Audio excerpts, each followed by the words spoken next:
histoires personnelles, pas mal de soucis, etc. Également où j'ai appris beaucoup de leçons. Et j'ai eu une phase, on va dire, entre septembre 2022.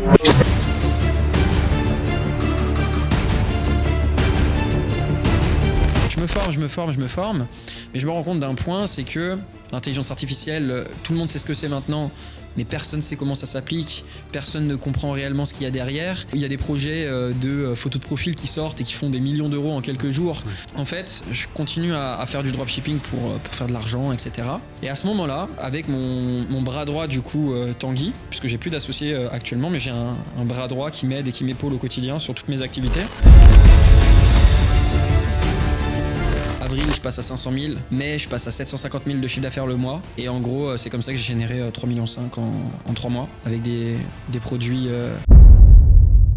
Hello tout le monde, je vous retrouve pour cette nouvelle vidéo. Donc comme prévu, j'ai un invité aujourd'hui. Donc dans la précédente vidéo, on avait vu que justement j'avais participé à plusieurs événements. Et donc aujourd'hui, on a l'honneur d'accueillir Maxime. Hello Maxime. Salut, comment tu vas ? Ça va super, merci d'avoir accepté déjà l'invitation. Merci de m'avoir invité. C'est cool. Et en fait, aujourd'hui, on va regarder son parcours, on va voir comment il en est arrivé là. Et voilà, de toute façon, je te laisse te présenter pour commencer. Ouais, du coup, merci beaucoup pour l'invitation. Du coup, je m'appelle Maxime Allais, j'ai 25 ans, je viens de France et puis je vis à Dubaï maintenant depuis déjà 3 ans. Et puis voilà, je fais du business en ligne et puis on en parlera un peu plus en détail. J'étais dans le e-commerce et puis maintenant je suis dans l'intelligence artificielle. Ouais, cool. Et ça fait combien de 3 ans que tu étais... 3 ans que je suis à Dubaï. Ouais. D'accord. Du coup, moi, ça fait 1 mois. Comme vous avez pu suivre ma vidéo, d'ailleurs, n'hésitez pas à vous abonner. De toute façon, je mettrai la chaîne de Maxime également aussi. Donc, au bout d'1 mois, c'est vrai que tout se passe très vite ici. On rencontre beaucoup de monde. Et du coup, comment ça s'est passé, toi, tes débuts ici, dès que tu es arrivé ? Moi, du coup, j'ai eu un parcours un peu spécial. C'est que du coup, j'ai lancé le business quand j'avais 18 ans. Et en fait, quand je me suis expatrié, c'était juste à la sortie du Covid. En fait, ce qui s'est passé, c'est qu'au moment du Covid, je suis rentré chez mes parents, je me suis mis en mode 100% dans le business, etc. Et tout s'est fermé. J'étais chez mes parents et puis j'ai développé mon business que je faisais à ce moment-là. Et puis dès août 2020, quand vraiment les frontières sont réouvertes, etc., j'ai pris un ticket aller directement à Dubaï sans même savoir ce qu'était Dubaï et je me suis expatrié directement en 1 mois. J'avais pour ambition de partir directement à Dubaï. Et puis du coup, je suis arrivé avec 2 amis que j'avais rencontrés sur Internet dans le business en ligne. J'avais jamais vu. D'accord. On s'est expatriés et on s'est mis en coloc. Donc pendant une formation, comment ça Même s'est pas, passé, en fait, juste sur les réseaux sociaux, Instagram, je me suis fait contacter. Il y en avait un, on parlait un peu de fiscalité ensemble à ce moment-là dans le e-commerce. Ouais. Et puis l'autre, juste, on s'est rencontrés avec une histoire un peu spéciale où on s'est un petit peu engueulé au démarrage et puis on est devenus limite meilleurs amis et puis on s'est expatriés et on s'est mis en coloc directement ensemble. D'accord. Et du coup, ces amis-là sont encore à Dubaï ou ils sont... C'est ça. Alors du coup, maintenant, on vit plus du tout ensemble. On a chacun pris notre voie, etc. Mais on a vécu ensemble pendant 9 mois avec l'un et j'ai vécu avec l'autre pendant 1 an et demi après derrière, en colocation. Maintenant, je vis tout seul et puis on a chacun pris notre route, etc. Mais on est toujours en contact et puis on vit tous sur Dubaï actuellement, quoi. Ouais. Et donc du coup, pour toi, ça a été le meilleur move de venir ici ? Ouais, 100%. Ouais. Après, moi, j'avais déjà vu, du coup, je m'étais expatrié sans même savoir ce qu'était Dubaï. Ouais. J'avais vraiment envie de vivre ici. Et puis, vis-à-vis du climat mondial, je savais que c'était vraiment la destination en termes de sécurité, en termes évidemment d'impôts, fiscalité, et puis en termes de climat, ouais. Pour pouvoir s'expatrier. Et puis surtout en termes de networking, de rencontrer les bonnes personnes pour passer à la next step, quoi.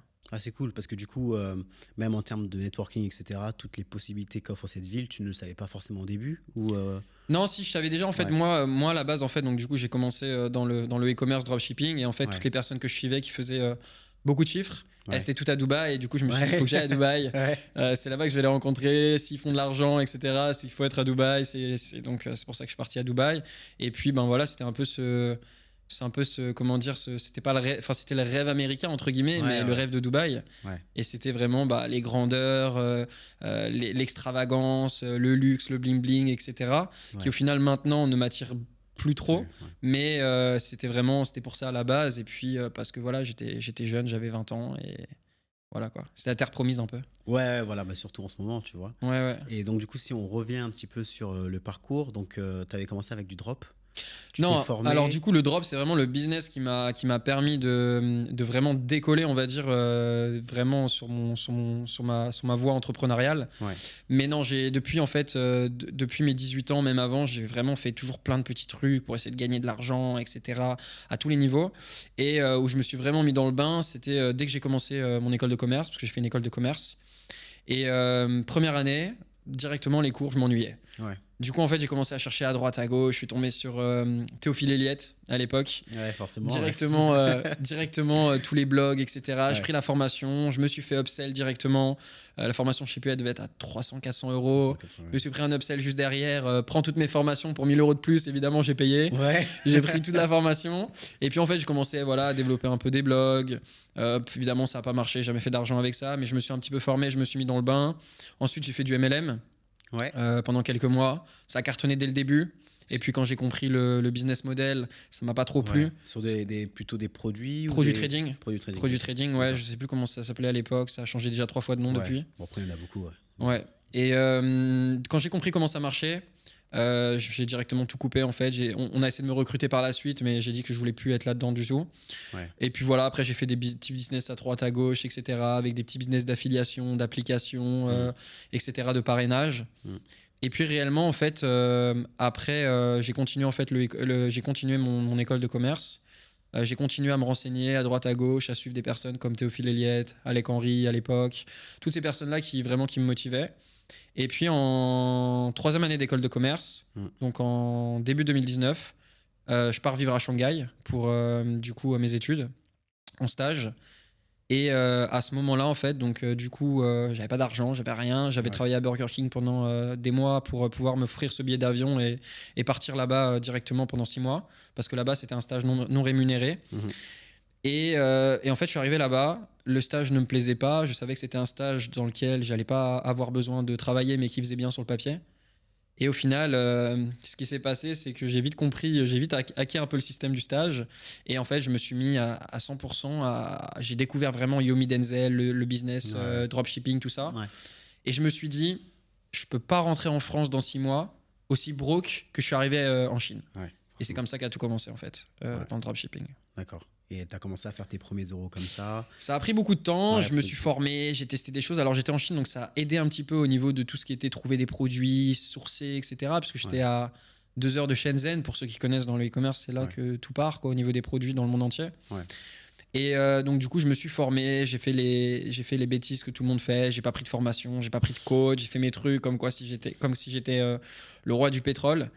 Et puis du coup, j'ai mis littéralement 5-6 mois à faire ma première vente. 5-6 mois, j'ai perdu énormément d'argent. Et finalement, j'ai pris un coach aux États-Unis qui m'a énormément aidé, qui coûtait pas très cher. J'ai jamais eu de formation en ligne payante. Je me suis toujours arrangé pour qu'on me donne les formations. Ouais. Et finalement, en fait, au moment où j'ai voulu tout arrêter, littéralement, j'étais à 2 doigts de tout arrêter. Il y avait rien qui marchait. Je faisais même pas de vente, etc. Après, j'en commençais à en faire, mais j'étais pas rentable du tout. Et littéralement, je me souviendrai toujours de ça de toute ma vie. Le jour où j'ai appelé ma mère, j'étais en pleurs. Je lui ai dit, je comprends pas, il n'y a rien qui marche, je pense que je suis pas fait pour ça, etc. Littéralement, ce jour-là, je me dis, tu sais quoi, perdu pour perdu. Je laisse les pubs tourner. Ça devait être à peu près en avril 2019. Je laisse les pubs tourner. Je pars du coup sur ceux qui connaissent un peu. C'est vraiment, je sais plus comment ça s'appelle. Ça s'appelle le Bund à Shanghai. C'est comme la Tamise, mais à Shanghai. Et en gros, c'est toute une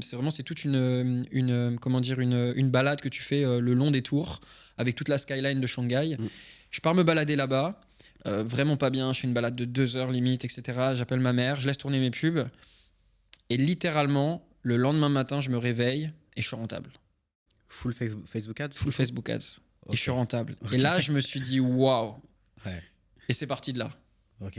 Et c'est à partir de là que tu t'es dit c'est possible au final? C'est à partir de là où je me suis dit c'est possible, j'ai commencé à être rentable, etc. Je commençais à faire des ajustements, je commençais à développer un peu les choses, etc. Et j'ai vraiment eu un déclic et je me suis dit ok, j'ai pas lâché, je commence à être rentable et puis c'est parti de là en fait. Et puis au final, en l'espace de 1 mois et demi, j'étais, donc ça devait être à peu près courant avril-mai que ça a commencé à être rentable. Je devais finir mon stage en juin 2019. Finalement, je finis mon stage 1 mois plus tôt parce que j'en avais marre. J'essaie de partir en Thaïlande en vacances 3 semaines avec des potes. Et à ce moment-là, je faisais déjà 1000-1500 euros de chiffre d'affaires par jour. Donc, je faisais déjà 200-300 euros de bénéfices par jour. Ouais. Et pour moi, c'était énorme. Je faisais déjà 5-6 000 euros par mois de bénéfices. Ouais. Et j'étais en Thaïlande en train de vivre ma meilleure vie avec mes potes, etc. Et c'était incroyable, quoi. Ouais.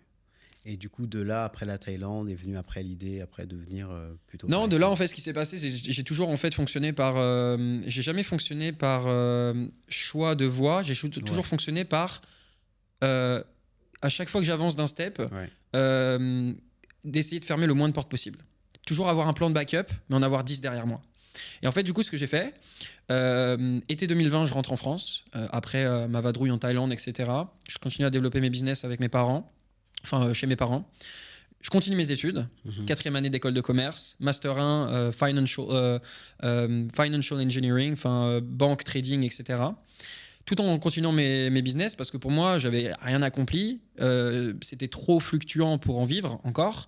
Et je voulais pas m'arrêter là, mais je voulais en parallèle continuer mes études au cas où, tu vois. Puis j'avais déjà fait un prêt, j'avais déjà énormément investi de temps, énormément d'argent dans ça. Et donc, du coup, je continue mon école de commerce, donc de septembre à décembre 2019. Mais en gros, là, le plan, il avait totalement changé. C'est-à-dire que c'était pas d'être le meilleur en école de commerce pour avoir les meilleurs jobs. C'était de passer les examens au ras des pâquerettes, sans avoir de rattrapage, mais de tout avoir. Et en parallèle de ça, développer mes études. Donc là, ça a commencé à être un moite-moite à ce moment-là. Et puis, c'est là que j'ai continué à développer mes business. J'ai commencé à faire péter mes premiers produits réellement, à avoir les bonnes idées. Je commençais à faire de l'argent, commençais à générer mes premiers 10 000, 20 000, 30 000, 50 000 euros de chiffre d'affaires, etc. Là, la problématique, c'était que j'étais généré du chiffre d'affaires, mais le bénéfice était vraiment minime. J'étais rentable, mais c'était vraiment petit encore. Je devais tourner autour des 5-10% max. C'était pas énorme. À ce moment-là, c'était déjà bien, mais c'était pas énorme. Et puis du coup, en fait, après, ce qui s'est passé, c'est que ce qui a vraiment fait tout péter, l'arrivée de l'apogée, le Covid.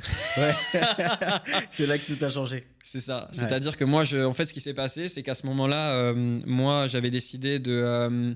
du coup, je fais mon premier semestre, 4e année école de commerce, Master 1. Décembre 2019, je rentre chez mes parents. Covid est annoncé. Tout qui ferme. Et moi, en gros, ce que j'avais fait, c'est que je devais partir en stage, deuxième semestre. Je me mets en stage dans ma boîte. J'avais créé ma boîte. Je me mets en stage dans ma boîte. Et ce qui se passe, c'est que je rentre chez mes parents. Et puis, de janvier à juillet 2020, je me mets à 100% sur mon business. Premier mois, janvier 2020, je fais 100 000 de chiffre d'affaires. 5% de marge, c'était bof, je me fais bloquer PayPal, je me fais bloquer tout ce que tu veux, j'avais scalé trop vite. Février, ça commence à décoller, je fais plus de chiffre d'affaires, je sais plus combien je fais. Mars, les beaux jours, ils arrivent, je me mets sur des produits de jardinage, etc. Je sens le filon. Et mars, je fais 200 000 de chiffre d'affaires. Avril, je passe à 500 000. Mai, je passe à 750 000 de chiffre d'affaires le mois. Et en gros, c'est comme ça que j'ai généré 3,5 millions en 3 mois avec des produits de jardinage. Super, c'est un bon accomplissement. Et donc, du coup, tu changeais de produit tous les trimestres ou comment ça se passait? Non, en fait, vraiment, ce qui se passait, c'est qu'à l'époque, j'avais en fait produit de beauté en janvier 2020 qui avait cartonné, mais problème PayPal, etc. Ce qui fait que... Et puis, j'avais très peu de marge. Ensuite, j'ai trouvé un robot aspirateur électrique à l'époque. Ça cartonnait, les gens, ils étaient chez eux, ils voulaient s'occuper de leur maison, etc. Donc ça cartonnait. C'est comme ça que j'ai commencé vraiment à passer les 6 chiffres par mois de chiffre d'affaires et commencer à faire des gros bénéfices. Et en fait, après, ce qui s'est passé, c'est vraiment les gens, ils étaient chez eux, Covid. Les beaux jours arrivent, fin mars 2020. Les beaux jours arrivent, on était tôt.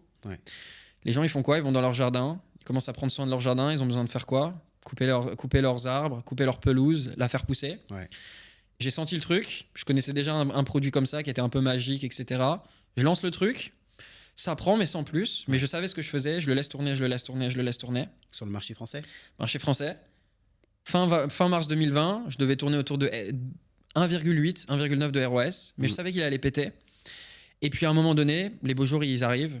2,5, 3, 4 de ROS, ça monte. Et c'est comme ça qu'en fait, sur le marché français, j'ai dû faire... J'étais monté à peu près à 5-6 000 euros par jour de chiffre d'affaires, mais je savais que c'était un produit qui cartonnait, j'ai dû faire 200-300 000. Et là, à ce moment-là, je me suis dit, ok, c'est jackpot. J'ai appelé mon père et je lui ai dit, papa, là, il faut tout donner. trouve-moi 30 000 euros. Mon père, en 3 jours, il m'a trouvé 30 000 euros parce que mon père aussi est entrepreneur, il a son compte, etc. Il me trouve 30 000 euros. Il passe 2-3 coups de fil, il me trouve 30 000 euros. Il m'envoie 30 000 euros, il m'injecte dans ma société. Il me fait un prêt à titre pro avec une holding à lui. Ouais. Et du coup, là, je passe d'avoir un cash flow à 10-15 000 à avoir un cash flow à plus de 50-60 000 euros directement. J'injecte tout. Et là, je pars sur tous les marchés. Ouais. États-Unis, Angleterre. Enfin, en gros, je pars directement sur tous les marchés.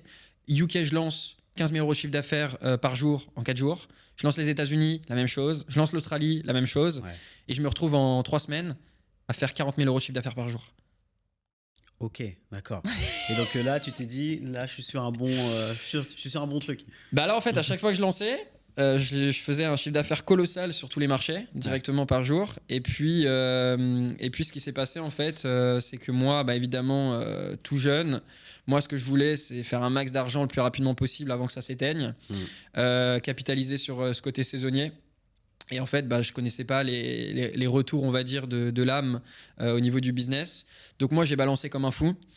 J'ai scalé comme un malade. J'avais le cash flow derrière. J'avais papa qui suivait au niveau du cash flow pour pouvoir m'injecter via ses business, etc. Donc j'ai vraiment scalé fort. Je suis passé vraiment littéralement de 3-4 000 euros de chiffre d'affaires par jour à 50 000 euros par jour de chiffre d'affaires en moins d'un mois. Donc j'ai fait des mois, littéralement, j'ai fait 1 million en un mois et demi. Et donc ça, c'est super sur le papier, c'est top. Par contre, derrière, beaucoup d'argent, ça veut dire aussi beaucoup de choses à gérer. Exactement. Et ça veut dire beaucoup de risques. Et ça, bah, quand on est jeune et qu'on commence dans le business, on s'en rend pas compte. On voit juste l'argent qui tombe tous les jours, les virements Stripe de 25 000 euros tous les jours, c'est cool. Ça remplit le compte. Par contre, bah, tu commences à avoir des problèmes en termes de gestion de stock. Et ce qui s'est passé, c'est que c'était un produit liquide. Il y avait du liquide dedans, donc on ne pouvait pas passer par des chaînes de logistique directes. Donc déjà, on était sur des chaînes qui n'étaient pas à 3-5 jours, mais des chaînes à 14 jours. Et à ce moment-là, évidemment, bah, y a des mecs aux États-Unis qui utilisaient ce produit de façon industrielle. Et ce qui s'est passé, c'est qu'en l'espace de 3 semaines, on est tombé en rupture de stock. Et mes gars en Chine m'ont dit directement c'est chaud. Rupture de stock, fais attention. Là, on est déjà sur 3 usines en même temps, mais il y a des mecs qui achètent des par container et qui passent devant toi, et du coup, on peut pas gérer ça. Et ce qui s'est passé, c'est qu'on est passé donc, du coup, de 15 jours de livraison avec 15 jours de retard, plus 30 jours de délai de production. Donc, en fait, je suis passé à plus de 45 jours de délai de livraison. Et moi, au lieu de dire, OK, on arrête tout, on freine tout, bah, moi, qu'est-ce que j'ai dit ? On appuie, on scale. Tu t'en fous, t'y vas. Moi, tant que ça faisait du cash et que ça éditait, j'ai scalé. Et puis, bah, à un moment donné, retour de bâton, les premiers litiges tombent parce que forcément, les gens, ils sont pas livrés en temps et en heure. Et là, bah, en fait, ça a été boule de neige.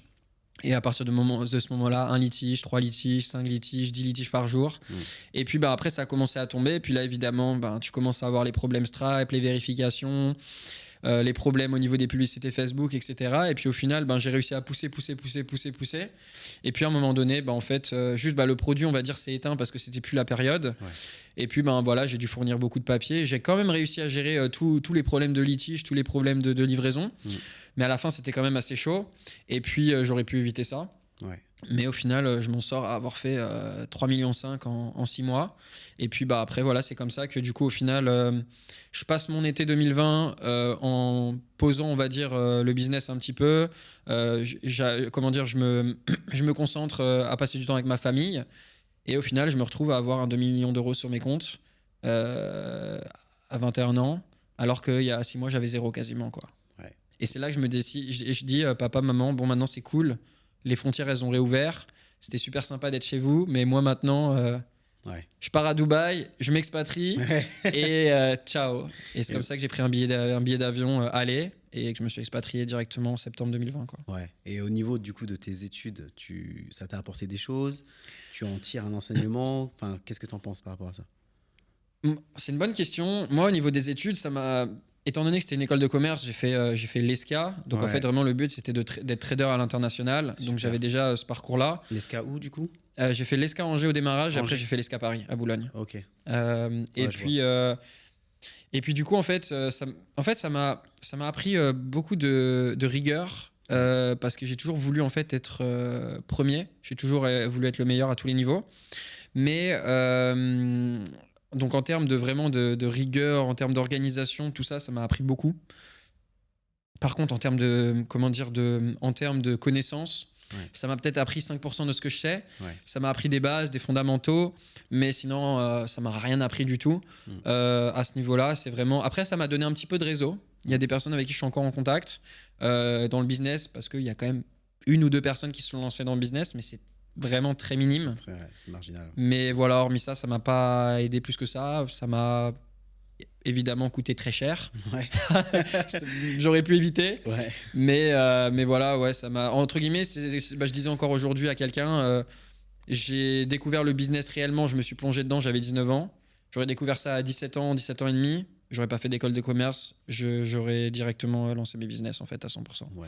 Mais en fait, j'ai toujours fonctionné en tant, comme j'ai dit, de ne jamais se fermer des portes, toujours avoir les meilleures opportunités autour de toi. Et du coup, c'est pour ça que je me suis dit, je lance école de commerce, je lance des business. Et tant que mes business ne tournent pas, je continue l'école de commerce. Ouais. C'est toujours comme ça que j'ai Puis fonctionné. après, je pense aussi que ça a été beaucoup plus facile à faire accepter à tes parents le fait que tu te lances directement dans le business, tu vois. Après, mes parents, mon père est indépendant, entrepreneur, donc du coup, j'avais pas trop de problèmes à ce niveau-là. Ils m'ont toujours fait confiance. Mais au final, ce qui s'est passé, c'est ça. En fait, tu me demandais si j'avais arrêté mes études, etc. Ouais. Je me suis expatrié à Dubaï et j'ai pas arrêté mes études. Ah. Je me suis expatrié, donc du coup, l'équivalent, donc du coup, 4e année. Ouais. Je m'expatrie à Dubaï. Et ce qui se passe, en fait, c'est que je prends une année de césure.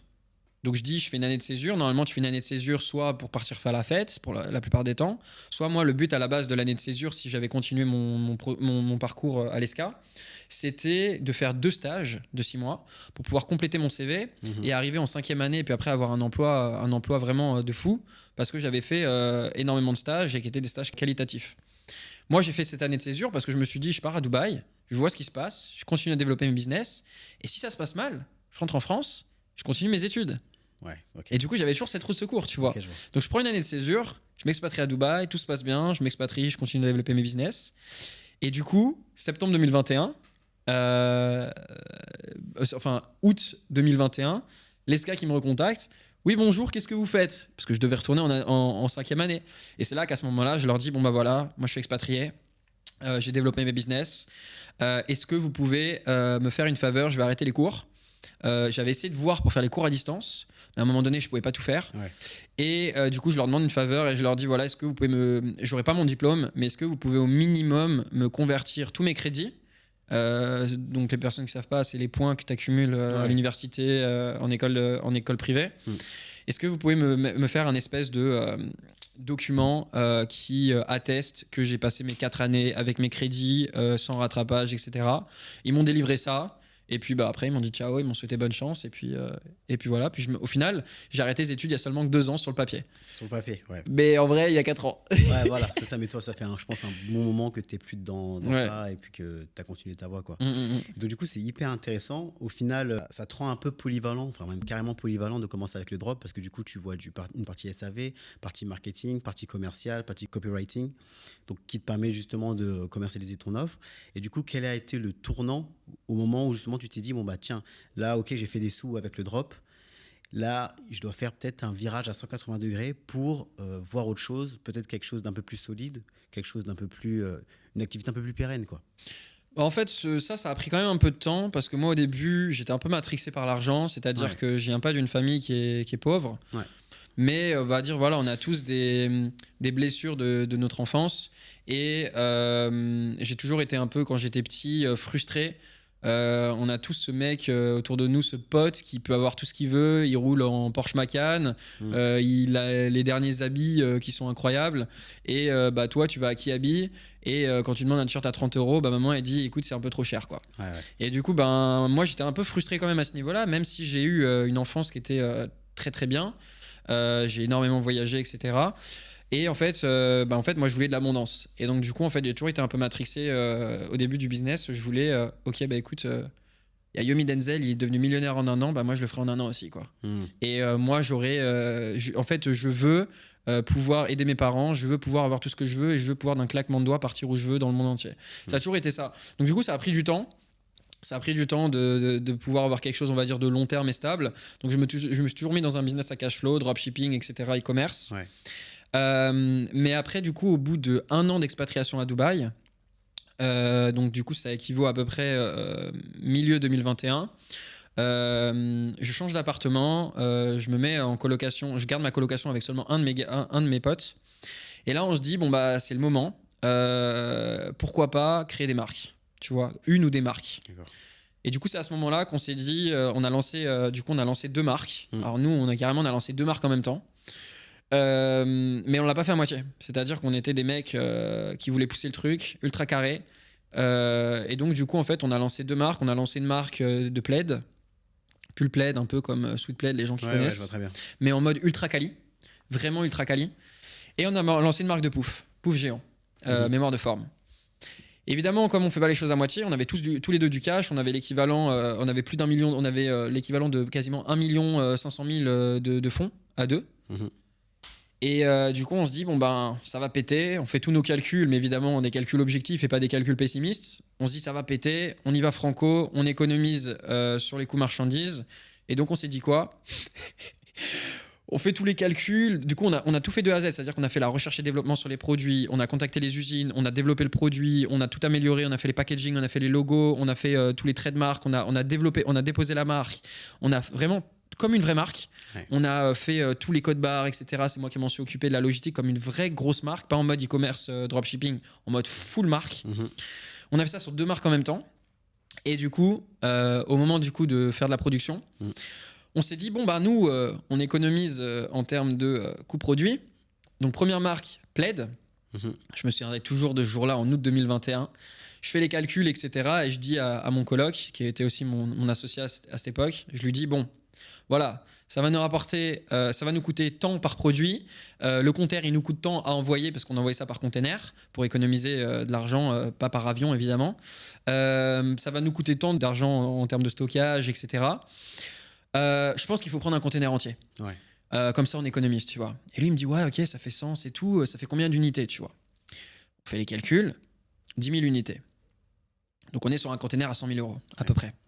100 000 euros le container. On était au pic au niveau des prix container. C'était, c'était astronomique, les prix. Et là, je me souviendrai toute ma vie. Parce que du coup, le container, il prenait 45 jours à livrer. En gros, ça prend plutôt 60 jours avec les délais. Et nous, on voulait lancer maintenant parce qu'on était à l'entrée du 4e trimestre et on savait que c'était un produit qui allait marcher sur le 4e trimestre. Du coup, je dis à mon pote, à mon coloc, t'es sûr que 10 000 unités, ça va être suffisant? Parce qu'on allait les envoyer aux Pays-Bas. Et il me dit, ouais, c'est vrai, peut-être qu'on pourrait en prendre un peu plus pour mettre ça en Chine et commencer en mode drop un petit peu, tu vois, avec notre marque. Et là, du coup, on dit, bon, bah vas-y, let's go, 12 000 unités. On rajoute 2 000 unités. Donc, en gros, on fait un devis à 130 000. 130 000 de devis total, on lance une production énorme, astronomique, sans avoir testé le produit, parce qu'on savait que ça allait marcher, parce qu'il y avait d'autres personnes. On lance le produit, enfin on lance la production, et en parallèle de ça, on développe la marque de Pouf. Marque de Pouf, on fait la même chose, full container, on développe le produit, on met 500 unités dans un container, c'était des très gros Pouf. Container, pareil, 60 000 euros. Bref, on envoie quasiment 200 000 euros de container, 200 000 euros de prod. Direct comme ça, cash, sans avoir rien testé. Ok. Et du coup, on crée la marque, on crée le site, on crée tout, on fait du dev au niveau du site, on fait un truc de fou. On fait des pubs, on crée un studio dans notre appart, on fait des shootings avec des mannequins, tout maison, etc. On développe tout. Et là, on arrive au moment où il faut lancer les marques. Septembre 2021, on lance les marques. Et là, pas rentable. On lance les 2 marques. On lance surtout la première marque de plaid au démarrage. Pas rentable, évidemment, on était sur un produit ultra quali, mais incroyable. Mais évidemment, le concurrent Sweet Plaid, il vendait ça à 30 euros, on le vendait à 80. Et évidemment, sur le papier, nous, notre produit, il est mieux. Mais en ligne, le mec qui voit 30 euros et 80, il prend 30 euros. Sauf que nous, on n'avait pas tout analysé, on était allé rapidement, etc. à ce niveau-là. On fait tous les tests. On retourne tout dans tous les sens, on fait des offres dans tous les sens, on change les créas et tout. Après 2 mois et demi, 3 mois de testing, on n'est toujours pas rentable. On se dit, bon, le container n'est toujours pas arrivé aux Pays-Bas, les 10 000 unités sont toujours pas arrivées aux Pays-Bas. Et du coup, avant même que ça arrive aux Pays-Bas, on prend la décision, on se dit, ça sert à rien de dépenser plus, on a tout testé, on close la marque, je revends le stock avant même qu'il soit arrivé aux Pays-Bas. Ok, d'accord. Du coup, on se retrouve un container de 100 000 euros, donc le container des Pays-Bas équivaut à peu près à 100 000 euros. Je le revends pour l'équivalent de 20 000, avant même qu'il touche le sol européen directement, donc perte sèche 80 000, plus le coût des ads, plus le coût de tout ça. Et du coup, le container de Pouf arrive janvier 2022. Et du coup, on se concentre là-dessus à ce moment-là. Et pareil, on développe la marque, etc. J'ai gardé la marque pendant 1 an et demi. On arrive à la rendre rentable au bout de 8 mois. Mais c'est pareil, c'est une marque en fait qui j'ai quasiment écoulé tout le stock qu'on avait. Mais c'est une marque en fait, j'ai pris la décision fin d'année 2022. Donc il y a 6 mois, enfin non, il y a 10 mois, de la mettre en stand-by parce qu'en fait c'était une marque qui demandait beaucoup d'argent, beaucoup de ressources. Et c'est une marque qui allait cartonner, mais c'est une marque qui demandait vraiment beaucoup trop de ressources, beaucoup trop d'énergie et beaucoup trop d'argent. Et c'est à ce moment-là aussi que du coup je me suis mis dans le Web3, les NFT. Ouais. Et du coup en fait j'ai mis de côté, j'ai revendu le stock. Et puis voilà, ça a été juste une belle expérience, beaucoup d'argent perdu, Ok. mais beaucoup de leçons apprises. Et voilà un peu à ce niveau-là. Et puis j'ai transité direct sur les NFT en fait à ce Ça niveau-là. marche. Donc, j'imagine que quand la vague est arrivée, comment ça s'est passé? Tu as entendu ça parler par un de tes potes ou tu as peut-être vu des influenceurs aux États-Unis et direct, tu t'es dit, bon, bah tiens, je vais lancer un projet NFT. Comment ça s'est passé exactement? Non, du coup, en fait, moi, j'ai toujours été plugué sur les mecs aux US parce que c'était Ouais. mes potes et parce que j'avais Ouais. eu mon mentor et parce que j'ai jamais, en fait, aimé les formateurs français, j'ai jamais aimé les gens français. Pour moi, c'est Ouais. toujours des gens qui essayaient un peu de t'arnaquer. J'ai toujours été vers les États-Unis. Et en fait, en fait, à l'époque, courant à peu près été 2022, j'étais en train de développer ce qui aujourd'hui s'appelle, et tout le monde connaît, Minea. Ok. Et avant même qu'ils aient l'idée, j'étais en train de développer une plateforme de recherche produit pour le dropshipping Ok. seulement pour TikTok. Ok. Donc maintenant, on a l'équivalent PP Ads Ouais. aujourd'hui. Et avant même qu'ils arrivent, moi, j'étais en train de développer l'appli. D'accord. J'étais avec un associé aux États-Unis qui était développeur. Et au final, en fait, on a mis ça de côté, les NFT sont arrivés, etc. Et au final, ça n'a jamais juste abouti, c'est tout. Rien s'est passé, juste ça n'a pas abouti. On avait la plateforme qui était en train d'être prête, etc. Juste, on a transitionné sur autre chose. Et en fait, du coup, ce gars-là, cet associé à ce moment-là, donc du coup, été 2022, il me contacte et il me dit Max, parce qu'il était dans le dev et dans les cryptos à ce moment-là aussi. Et moi, j'étais déjà dans les cryptos aussi. Il dit Max et tout, truc de fou. Là, il y a des mecs aux États-Unis, ils sont en train de lancer ça s'appelle les NFT, machin, Ouais. et trucs, ça va cartonner. Le mec, il lance un projet, il fait 1,5 million en août 2022, avant tout le monde. Il cartonne, et il me dit ouais, faut qu'on en fasse plein, ça va cartonner, machin, et tout, let's go. Donc, du coup, moi, je lui dis ouais, ça m'intéresse, forcément. On met une petite équipe, mon mentor qui nous rejoint, on fait une équipe, machin, etc. On fait ça rapidement. Et puis, en fait, fin septembre, début octobre 2022, premier mint, premier lancement, 3,5 millions, 24 heures, sold out, terminé, au revoir. On lance ça en fait, donc du coup c'est comme ça que j'ai vraiment découvert cette opportunité. Moi j'étais acteur minoritaire étant donné que je m'occupais de la partie marketing et j'étais investisseur dans le projet. Et en fait c'est parti de là. Et en fait en parallèle nous du coup ce qui s'est passé c'est que donc du coup moi j'ai pris, on a pris ce mint là, on a fait pas mal d'argent etc à ce niveau là. Et en parallèle de ça moi je développais mes marques, j'étais vraiment focus sur mes marques. Et au final, les marques se passent pas énormément bien. Ouais. Mes potes continuent à faire d'autres projets NFT, mais moi je les suis pas. Je suis focus sur mes marques. Très mauvais move à ce moment-là. Et avec mon associé de l'époque de ma marque, on se dit du coup en parallèle des marques, étant donné que ça cartonne pas super bien, on va lancer un projet NFT. Ouais. Mais Mais là, deuxième erreur, on se dit pareil, ok, on va tout faire méga bien, on va faire un truc de fou, on va créer un écosystème de fou, machin, plateforme, et en fait, on parle dans un truc de fou. Ouais. On investit beaucoup d'argent. Pareil, on investit l'équivalent de 200 000 euros, un truc comme ça au total. Et on prend trop de temps. On prend beaucoup trop de temps, on fait quelque chose de super, des designs super, une plateforme superbe, etc. Le marché des cryptos commence à s'écrouler.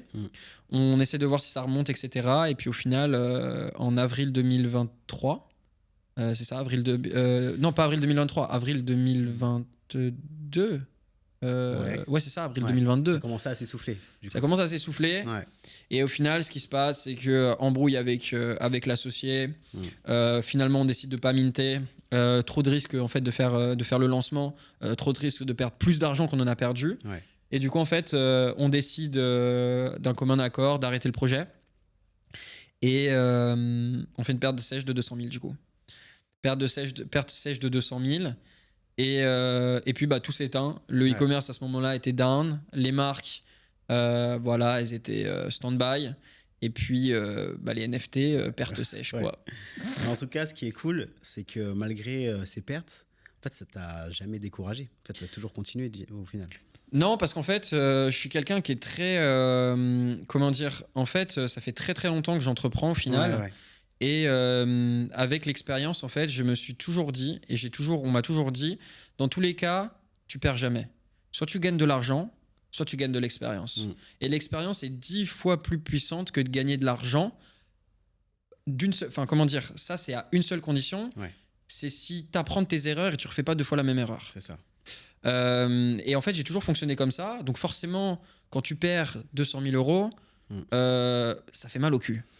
Mais en fait, à ce moment-là, on était à 2. Alors évidemment, on était à 2 et ça, c'était plutôt cool parce que du coup, forcément, les pertes étaient séparées. Donc je me sentais plus safe, entre guillemets, à ce moment-là, ce qui était un peu bête, mais je me sentais plus safe. Et au final, on perd 200 000 euros à 2 sur les marques. On perd 200 000 euros à 2 sur les NFT, donc 200 000 euros chacun au final. Mais en fait, entre-temps, ce que j'ai pas dit, c'est que les cryptos se sont écroulés et moi, je m'étais mis quasiment all-in sur les cryptos et 80% de mon patrimoine était sur les cryptos. Ok. Donc en fait, entre-temps, je fais une perte latente, du coup une perte qui n'est pas sortie, de 800 000 aussi. D'accord. Donc en fait, je perds plus d'1 million d'euros, entre guillemets, sur le papier. Et en fait, quand tu perds autant d'argent, entre guillemets, tu prends du recul. Et tu te dis, bon, c'est pas grave, ça va remonter, on va faire autre chose, ça va remonter, de toute façon on ressort pas, c'est des pertes latentes, etc. Et en fait, tu prends du recul, tu apprends énormément et tu apprends ton expérience, tu essaies de comprendre pourquoi ça n'a pas marché. Et aujourd'hui, je suis jamais sorti de mes cryptos. J'avais une perte de 800 000 à peu près. Les wallets, ils sont down, mais j'ai jamais rien sorti. J'ai capitalisé sur ce que j'ai. Et aujourd'hui, ça commence à remonter. Et ça va remonter. 2024, ça va remonter. On va se prendre le prochain bull run et on va remonter plus haut que ce qu'on était au démarrage, quoi. Ok, super cool. Donc non, surtout beaucoup d'expérience. Beaucoup d'expérience. Et en fait, j'ai toujours, pour répondre à ta question, j'ai jamais abandonné parce qu'en fait, tout le monde me dit aujourd'hui, quand je rencontre des personnes, c'est quoi ta plus grande peur? Parce que on a l'impression que tu as peur de rien. Tu t'arrêtes jamais, tu bosses tout le temps, tu as des idées de fou, etc. On dirait que tu es un extraterrestre.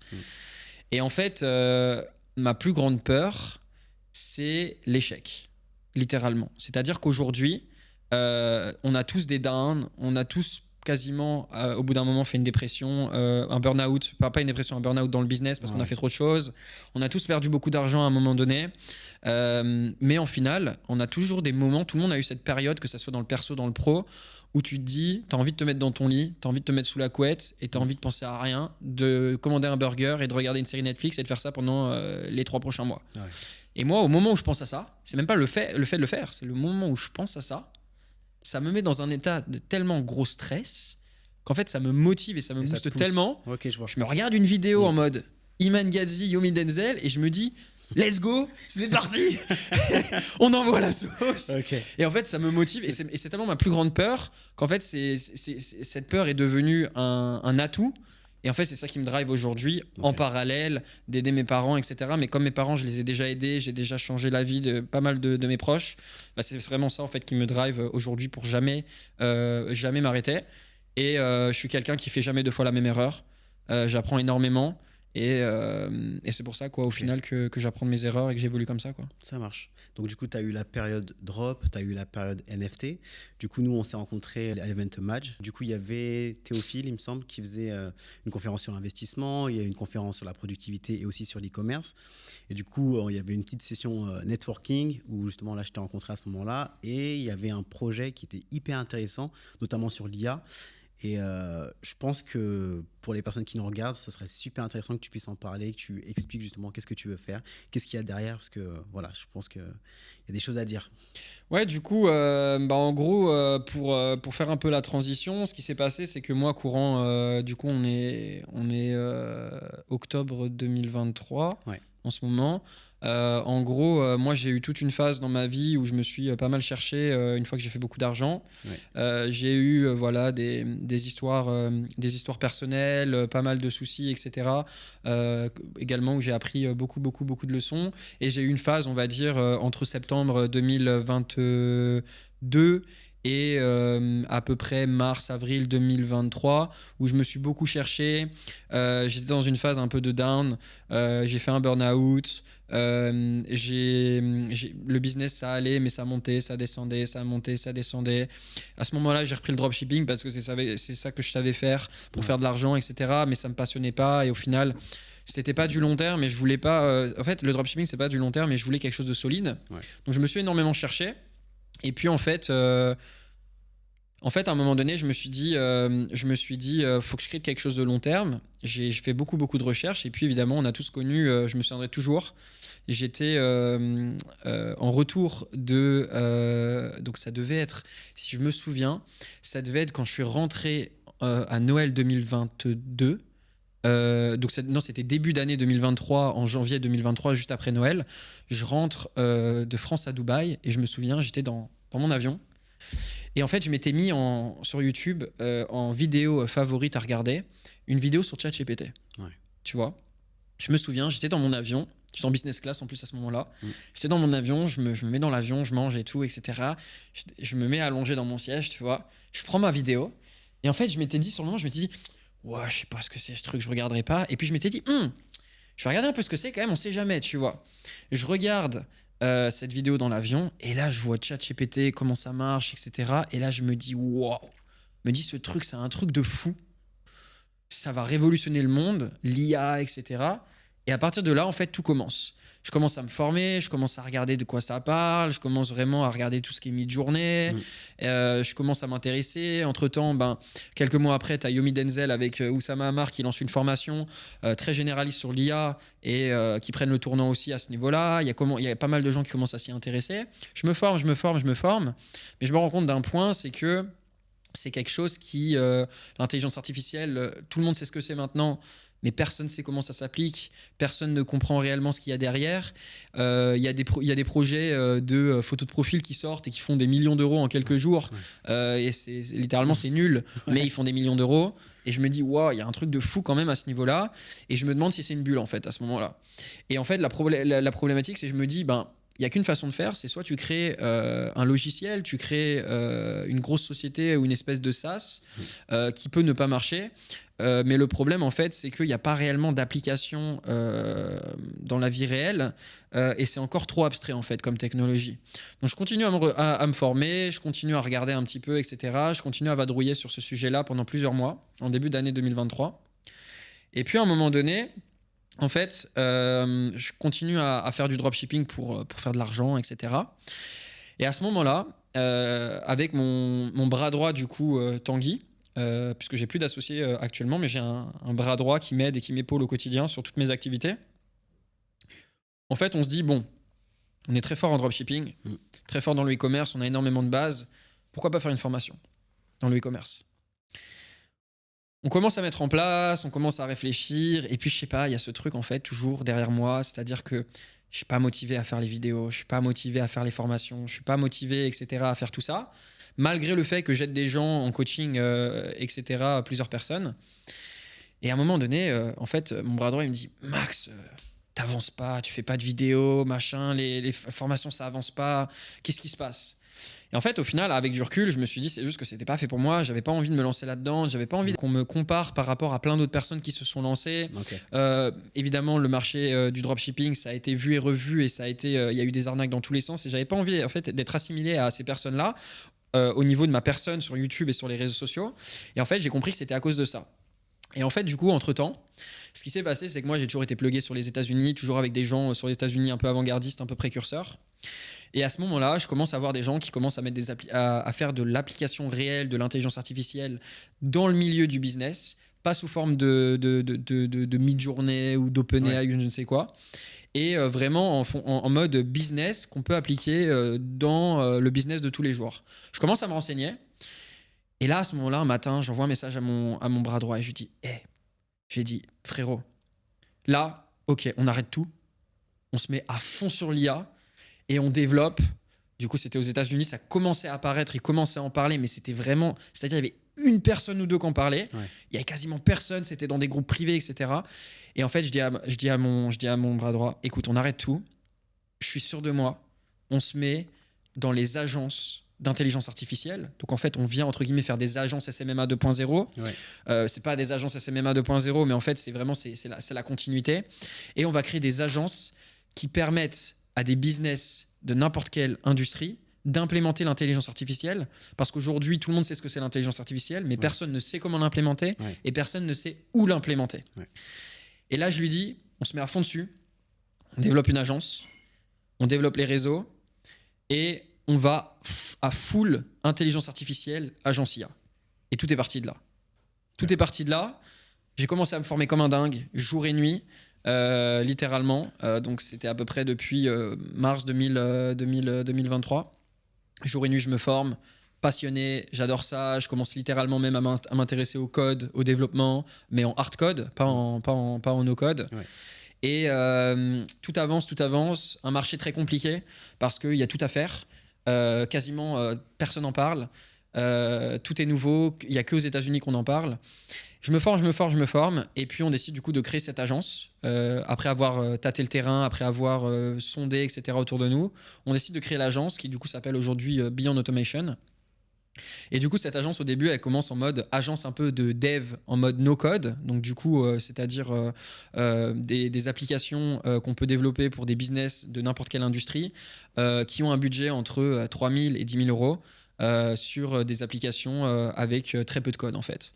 On commence à développer ça au fur et à mesure et on tâte le terrain, c'est très dur, c'est-à-dire que les gens ils comprennent pas trop ce qu'on fait, etc. au fur et à mesure.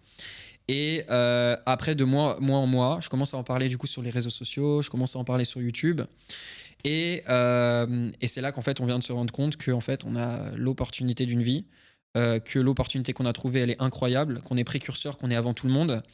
Et c'est là qu'on commence à se mettre vraiment all-in et on se dit, on va basculer l'agence sur les entrepreneurs dans le digital et on va commencer à développer des solutions pour eux pour intégrer l'intelligence artificielle. Vraiment focus sur cette niche-là parce qu'il y a de la demande. Et en parallèle de ça, on va booster les réseaux sociaux, on va en parler énormément et on va apprendre à toutes les personnes qui veulent se lancer dans l'IA, comment créer une agence IA, comment délivrer leurs clients, et comment faire ce qu'on fait, parce qu'aujourd'hui il y a tellement de personnes qui en ont besoin, on n'est pas capable de faire ça pour tout le monde, et donc du coup en fait le but c'est de créer une armée de personnes qui font ça comme nous en fait. En fait ça m'avait particulièrement intéressé parce que moi aussi je suis dans le domaine de la prestation de service. En fait j'ai une agence de marketing digital et implémenter l'IA je pense que c'est toujours un plus au final à son activité. En tout cas merci beaucoup de m'avoir expliqué tout ça, d'avoir partagé aussi tout ça avec les personnes qui nous regardent. N'hésitez pas à regarder dans la description, je vais mettre justement tous les liens de Maxime. Vous pourrez aussi trouver son projet qui est en cours. Et puis on se dit à plus tard pour une prochaine vidéo. Ciao. Ciao. Merci.